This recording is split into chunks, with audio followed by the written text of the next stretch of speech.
Thanks, Robert.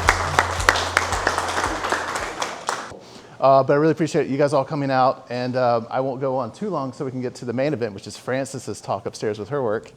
But I mean, I know most of you know me. Some of you I might know, but I haven't seen you in a while. So, like you said, feel free to stop me and ask questions as I go along. But I will mostly just talk about this work. I moved to Athens, Georgia from Huntsville, really from Birmingham in 1994. So that'll be 32 years ago in February, which is really mind-blowing to think about how long I've been there. And this work is kind of an extension of what I was kind of not really intentionally doing in Athens. I moved to Athens because it was a music and arts city, and really for the arts community more than the music. But like a lot of us, I knew about Athens because of R.E.M. and the B-52s and 5/8 and the Chickasaw Mud Puppies. And I mean, it was like Ben Reynolds from the Chickasaw Mud Puppies, who I saw at the Tip Top Cafe, who I went up to talk to nervously as a 19-year-old kid here in Huntsville. And he told me, I asked what Athens was like, and he was like, you should check it out, you'd love it. And we've raised our kids together, and he's one of my best old friends now. So it's cool how Athens was on the radar here in Huntsville at that time. And I'd been in Birmingham for a few years and needed something different, and luckily I found Athens. And from the beginning, I was friends with a lot of people in the music community. I didn't really set out to photograph music as a subject. I was working on personal projects and always thinking about art first over music portraits or band photography. And I went to the University of Georgia, and I finished my degree in the late 90s and traveled and did some work on India and ended up meeting Beth, who we married shortly after that and started a family. And in that transition of from going from a full-time artist to a parent and having a family and a mortgage and all this, how do you survive? I was shooting weddings full-time pretty quickly once we bought the house, and was like, oh shoot, I gotta figure out how to turn this art into finance. And luckily one of those weddings was Patterson Hood from the Drive-By Truckers, and that was probably 2004. It was definitely 2004, because it was exactly 9 months before Frances was born. Patterson has said that his wedding was so good that 4 babies were conceived that night, and we were one of them. And, yeah. And that might circle back later. So it was about that time period. I photographed bands, sporadically over the years, but really it was becoming friends with Patterson that I started photographing bands, becoming a thing that I was doing, and it really became a big part of my work. And I was getting to shoot some heroes and really fun things and participate in the music scene in Athens in a way that I hadn't. And also it correlated with digital. So I was able to photograph things without spending a lot of money on film and processing. And so really from 2005 to 2010, I really focused on becoming a rock and roll photographer, photographing anybody I could in Athens, and then getting some nice jobs here and there. But it pretty quickly became a thing where it was still commercial photography, and I was it wasn't my art. I had set out to be an artist, and I wanted to do my own personal stories. And no matter how cool some of this music stuff was, it was still I saw it as commercial photography for a product. And even in the music industry, they call it product. So it was really desperate to find something that could be personal, that related to what I was doing. And it was Beth hit the idea. I was trying to figure out how to do a book about the music scene, but how do you do this music? How do you document this Athens, Georgia music scene that's so deep and rich, and hundreds and hundreds and hundreds of bands that all should be listed and known about? And it was really Beth who saved my ass on this project, where she said, why don't you just pick the first person and have that person pick the next person? And I already knew I didn't want to photograph bands. I just wanted to focus on individuals. So that was the eureka moment, where it was oh hell yeah, we could do this. And it doesn't matter if the legends aren't picked, if the B-52s aren't picked, or if R.E.M's not picked, or, oh, there's some more old friends. Come on in. So cool. So cool. Really, it was the band Elf Power. I was set up to photograph those guys the day that this idea landed on us. And I weirdly, I don't think Laura's picture made it in the show. we didn't space it properly. But Laura Carter from Elf Power, who was an old friend at the time, and she grew up in Athens, and I'd heard this great story about her growing up in Athens, so she just happened to be the first person we chose to do this. And I knew that if I was invited into these people's homes, I could, mostly these are the portraits on the wall, but if you flip through the book or if you go on the website, you'll see a lot of the work is focused on artifacts and things in their homes that related to other musicians, some who, like at Laura's house, I photographed like Jeff Mangum from Neutral Milk Hotel's suitcase, and at Andrew Rieger's house, Vic Chestnut had passed away. He had like a listing of all the shows he'd ever performed at, and there was like a page of Vic Chestnut's name just all the way down the page. And other people had like B-52 albums, so I was able to reference parts of the Athens history doing it this way. And the other thing, in the end, after the whole project was finished, it was another great stroke of luck with Beth and I had dinner at Laura Carter's parents' house, and Laura showed up and told us this great story about growing up in Athens and sneaking out of her house as a high school kid and hanging out with like Michael Stipe and Vic Chestnut and as like a high school kid, and then serving coffee in this coffee shop downtown, and then sneaking back in her parents' house at midnight or 2 in the morning, and her parents never knew that she worked in this coffee shop and hung out with these guys. So it was that story that inspired the idea that each of the musicians would write a story to go along with their photographs for the book. So that combination of this like chain, like a chain letter moving through Athens with their personal stories, told what I think is like a story about our music scene, and it could have gone like a million different directions. Like, I have really dear friends in Athens who are not in this project. Like, some of my best friends are not in it, and they're great musicians, and this concept kept me off the hook of being like blackballed or in trouble. And it was a really amazing like experience. I think I started this in 2009 and photographed on it till 2017. So we were actually in the process of designing the book and laying the book out, and still had about 5 people left to be photographed as we're sequencing and designing the book. And like some of the moments in the book that really, the whole project, there were amazing things that happened, like Ross Shapiro. Who knows the Glands? Nobody in Huntsville knows the Glands? Okay, go to Spotify immediately and pull up the Glands. Ross was considered by most Athens musicians, most people consider that he made one of the best records to ever come out of Athens, Georgia. It's the self-titled Glands record. Ross was the first person picked for the book by Laura Carter. And Ross said no, like immediately. Like I went in, he had a record shop called School Kids, and I walked in and was like, hey Ross, I'm doing this thing. And he was like, no, just like shut down. And then I was like, all right, cool. Well, then she ended up picking Will Hart, who was one of my favorite people ever, who tragically passed away a year ago, the guy in the blue shirt. And he was from the Olivia Tremor Control and coined the term the Elephant Six Collective. And then it became a joke. I was calling the whole project Ross Said No for like 4 years. And so I got to meet, and there were some people that I knew but I didn't know well. There's people I didn't know at all who are now great friends. The Darnell brothers, Daniel Ray. It had gone through this whole cycle. It went through like indie rock to, it ended up in like old time music with Art Rosenbaum, who's over in the top left corner, my left, you're right. Art, who passed away like 3 years ago in his 80s, we just saw a great quote at Paradise Garden that Howard Finster wrote about Art being, this master artist. So I got to meet people like Art, and it did this journey. It ended up in this old time music, and it was really funny. Art was maybe like the 8th person that I photographed, or 9th person. And he spent his life documenting Southern traditional music. And he looked at me, he's like, I have to be very careful who I pick, or you're going to spend the rest of your life photographing 90-year-old piano players. And he picked his buddy Earl Murphy. This was one of the moments where it was like, oh wow, this is really crazy how this is working.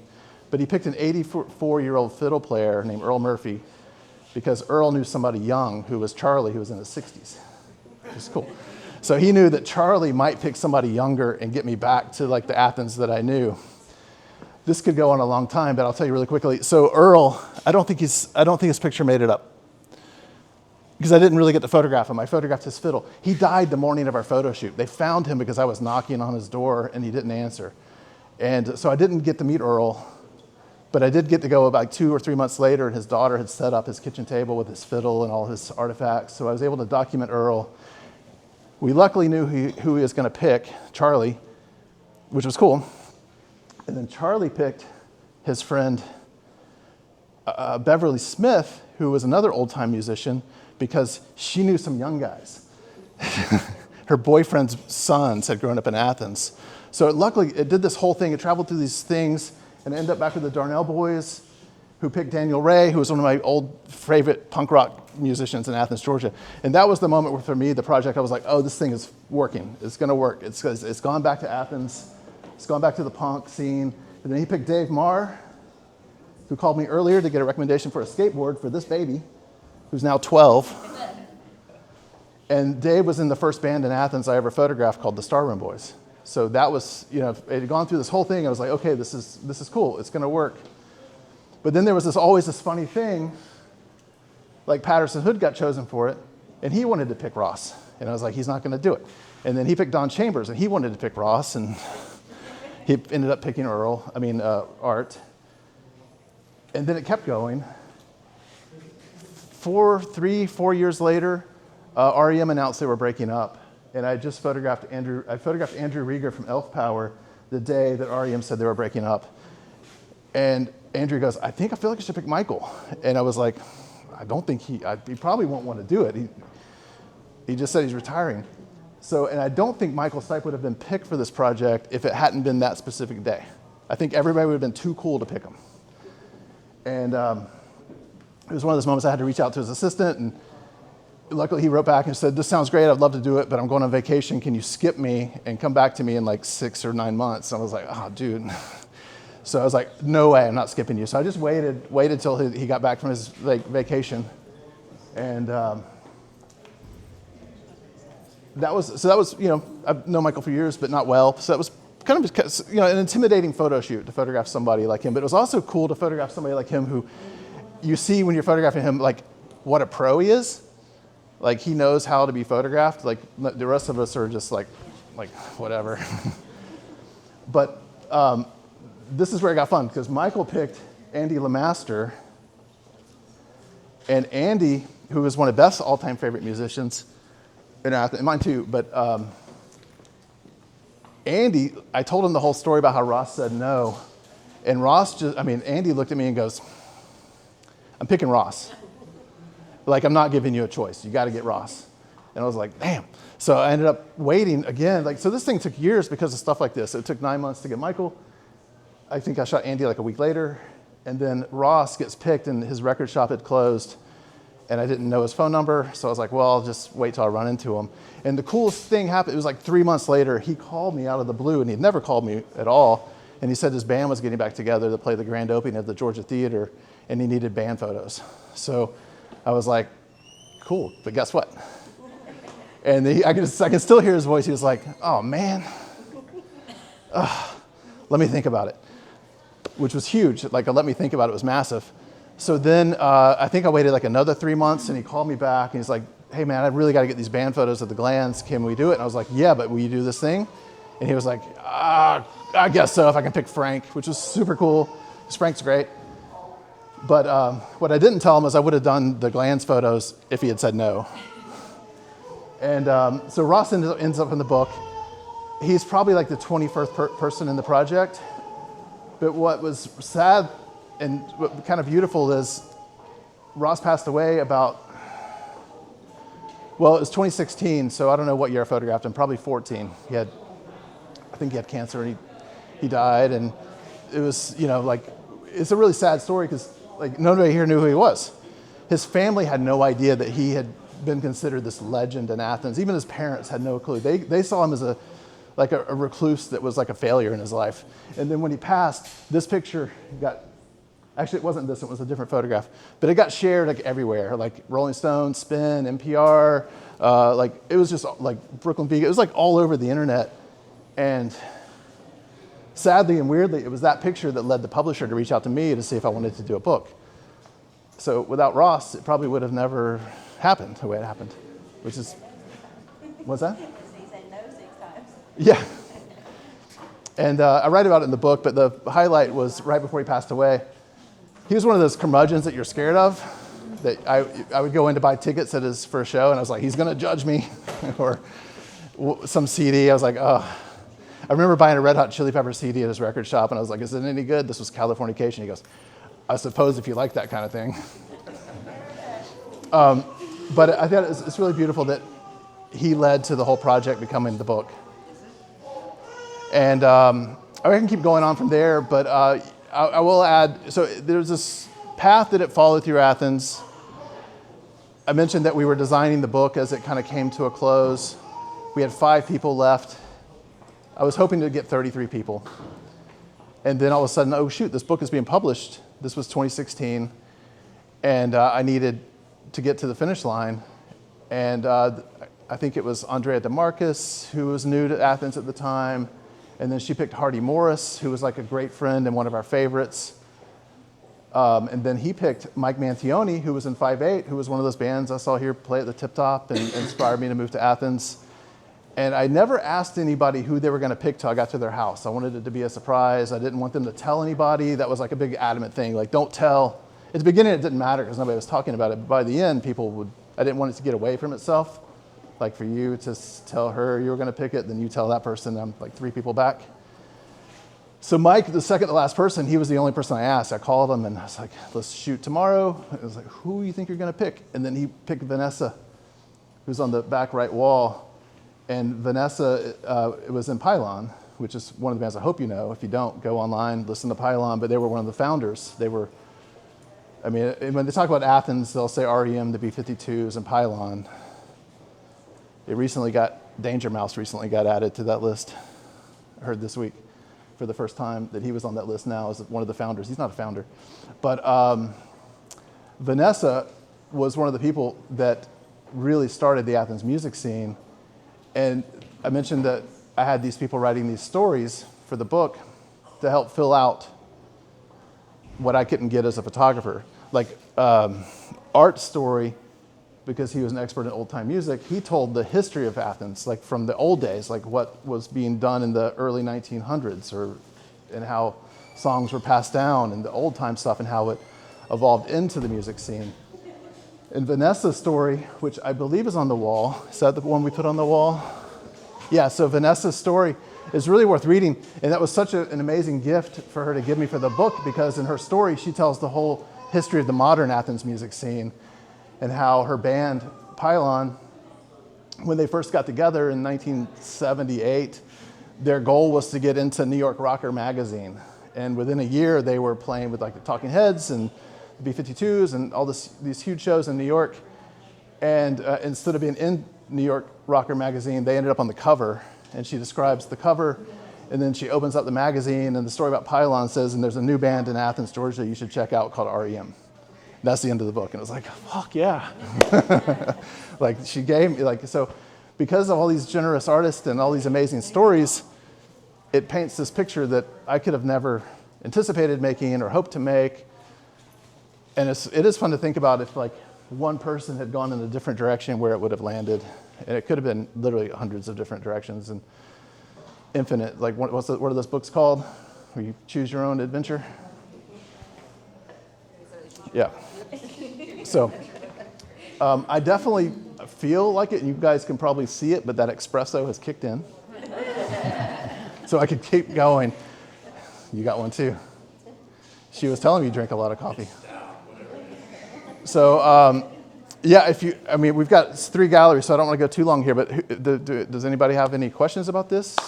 Yes. Not 33. Because of record. 33 and a third. I couldn't do a third of a person. 21 seemed a little short. 27 seemed too depressing. Yeah, so it had to be 33. And when you're at the beginning of a project, 33 is a long way away. Like I am currently working on this, what I kind of see as the sequel, and I'm calling it Athens House Party. And there were 2 rules. It couldn't be somebody in your own band. I don't remember the other rule. There were, yeah. But I think some people broke that rule, but I really wanted them to like not pick their best friend or their best bandmate to keep it moving. And I think it did have the one rule. The sequel has 2 rules. It can't be someone in your own band, and they need to be under 27, although that rule just got broken because the person that got picked is 30. I hope he picks young, because I really want to do this again and see. Yeah, I'm only going to do like 21 people with this one. But I want to just see, it's been interesting for the last year to see what's happening in the current music scene and meet younger people doing really exciting things. Yes, Becca? Did you grow taller? A little yoga here and there. Yeah, that's a good question.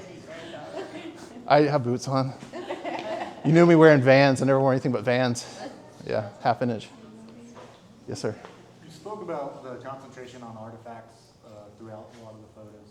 If it's not like peeking behind the curtain a bit too much, when constructing the actual photographs, what's the kind of split that you had with the artist being, the artist yourself, in kind of the background, or what artifacts were surrounding it?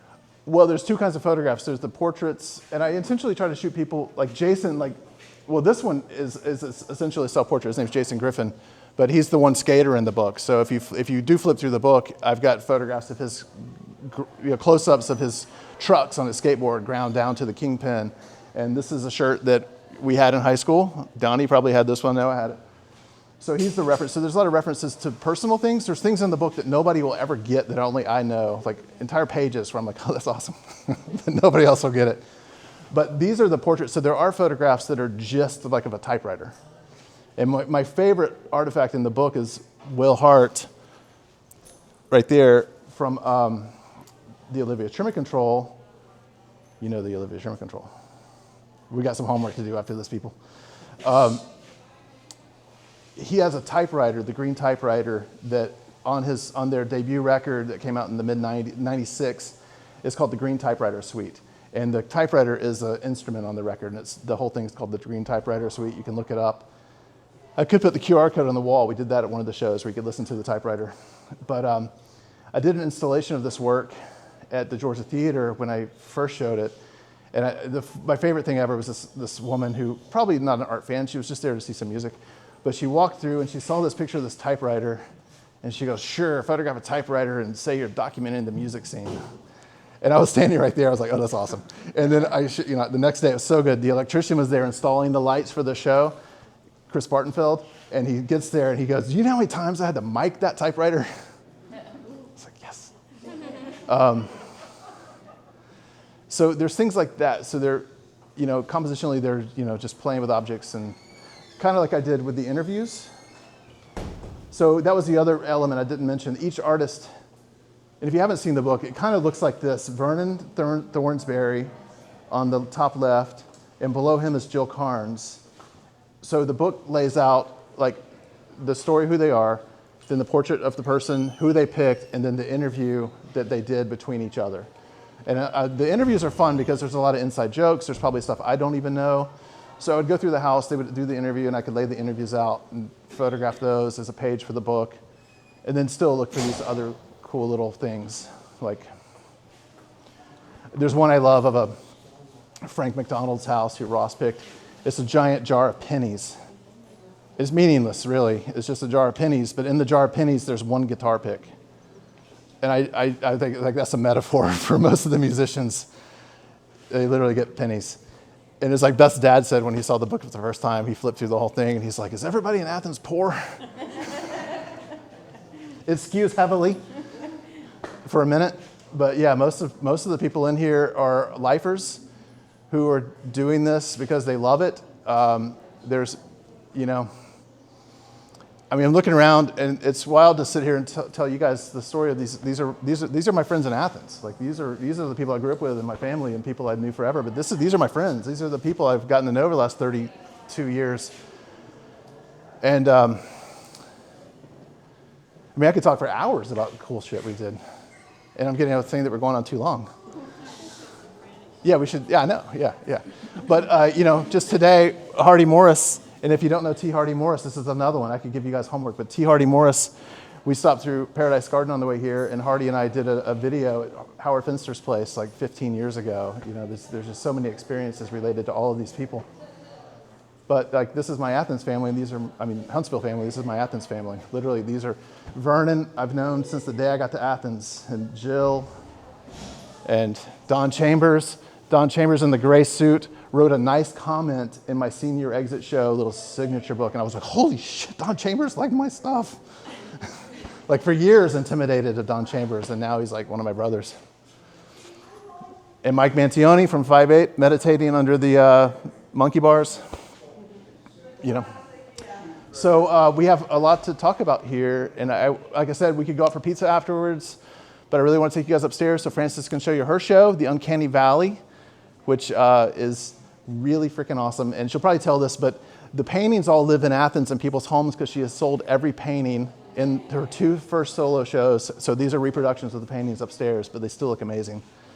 So one last thing before we go. Is the book sold? Is it sold out? Athens Potluck is out of print, but we recently found 50 copies and we have like 35 left, and they're pricey. They're $200 each, but I have 2 with me. And then I do have the Murmur Trestle book with me also, and those are $35. And where online can people go to see all this? Thrasher Photo is my website.